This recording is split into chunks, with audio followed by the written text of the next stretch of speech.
Hello, America. Tonight we're diving into the mental health crisis gripping our nation. Mental health issues in the U.S. have reached a code red, a 5-alarm fire. We're talking about an epidemic of stress, anxiety, and depression. This crisis impacts everyone from youngsters to professionals, so buckle up because we're about to explore the root causes and solutions. Let's rip the Band-Aid off quickly, shall we? 1 in 5 adults experiences mental illness every year. 1 in 20 deals with severe conditions like schizophrenia and bipolar disorder. These require proper treatment and support. Suicide rates are climbing, now the second leading cause of death for ages 10 to 34. Let that sink in for a moment. Alright, let's talk about the kids, because they are the future. 42% of high school students report persistent sadness. 1 in 3 teenage girls has considered suicide. Boys are struggling too. Now let's move on to the working class. Workplace stress is no joke.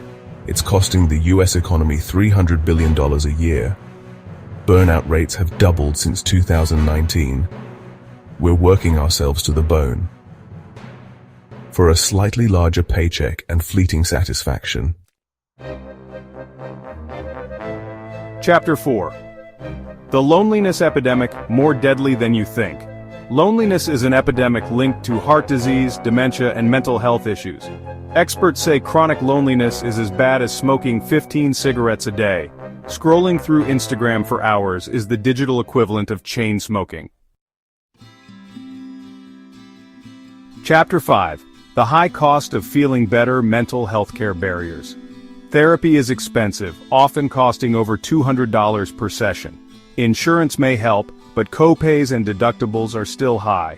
There's also a shortage of mental health professionals. Recognizing mental health care as essential is the first step to accessibility. Chapter 6. Doom Scrolling and Depression. The Social Media Dilemma. Social media connects us but pressures us to present a picture-perfect life. Constant comparison and fear of missing out can lead to anxiety, depression, and loneliness. Studies link excessive social media use to these issues, especially among young people.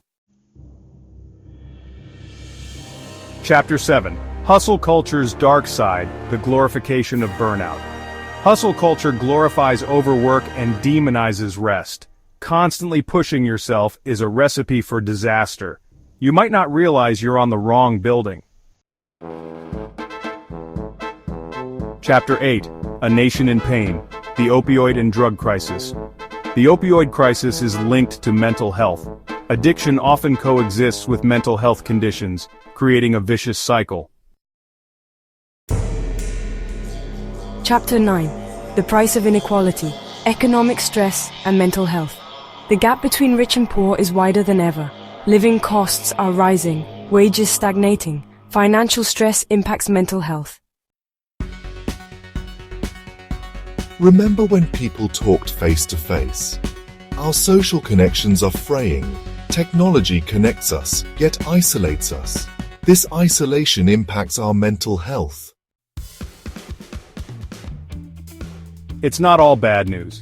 Many cities are investing in alternative crisis response teams. The 988 Suicide and Crisis Lifeline is like 911, but for mental health. Call or text 988 to reach a trained crisis counselor. It's a step in the right direction. What about the government? There's a growing bipartisan consensus on mental health. Increased funding for mental health research and services. Legislation requires insurance to cover mental health treatment. Now I know what you're thinking, what can I do? I'm just one person. Take care of yourself, get enough sleep, eat healthy, exercise, and avoid excessive alcohol and drugs. Spend time in nature, connect with loved ones, and do activities that bring you joy. So there you have it, folks. The American mental health crisis is complex. We need systemic change, addressing economic inequality, social isolation, and our social safety net. Invest in mental health care. Make it accessible and affordable. Let's talk about mental health, check on loved ones, and prioritize our well-being. Together we can thrive.